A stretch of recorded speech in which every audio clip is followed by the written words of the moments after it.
The Aurora Humanitarian Initiative, created on behalf of the survivors of the Armenian genocide and in gratitude to their saviors, explores the realities and perceptions about humanitarian challenges and responsibilities around the world every year by asking these questions. How do people see the world's most pressing humanitarian challenges today? What do the publics in different countries think about their role in these challenges? How are they affected? What can they do about them? Do these responses change over time? Aurora believes we all need answers to these questions in order to better design effective responses and impact lives. The Aurora Humanitarian Index has asked these and other questions for 3 consecutive years and in 12 countries.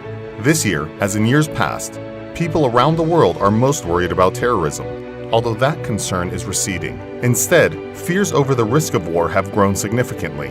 People in Russia, Armenia, and Turkey are the ones most worried about war. The highest increase in the concern over war was registered in the UK, Russia, Germany, and Turkey.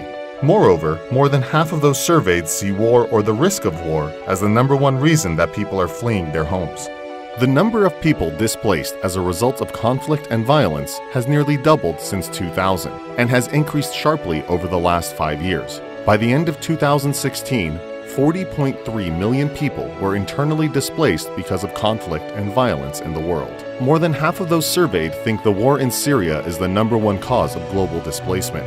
Which countries accept the most refugees? People still think it's Western countries, led by Germany, while in reality, the top 3 countries hosting the most refugees in 2017 are Turkey, Pakistan, and Lebanon. People feel overwhelmed by the humanitarian crises across the globe. 61% of the respondents said there are too many crises to follow. Perhaps that is the reason why so many underestimate the enormous damage to children. More than half of the total refugee population is children, but the perception among the majority of those surveyed is that barely 1/3 of refugees are children. At the same time, half of respondents say they would feel more compelled to act on a humanitarian issue if they knew it affected children. People feel divided on whether more should be done to help refugees. 1 in 2 respondents thinks refugees deserve more help than what they're currently getting, while at the same time, half say their country has already taken in too many refugees, and just 1/3 feel their country has not done enough. A trust gap blocks the public's willingness to support the international community.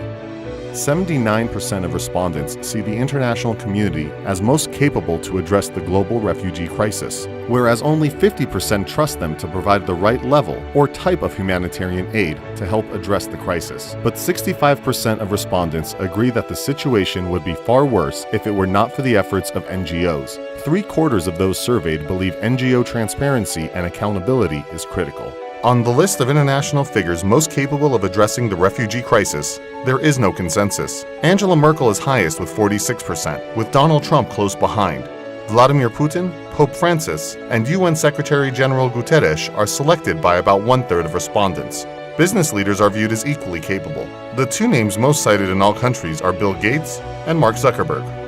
Finally, the low levels of trust in sources of information has not changed. Just over half of respondents trust television, friends, newspapers, and magazines. About the same number trust information from NGOs and international media outlets. Other sources, governments, the internet, are trusted less.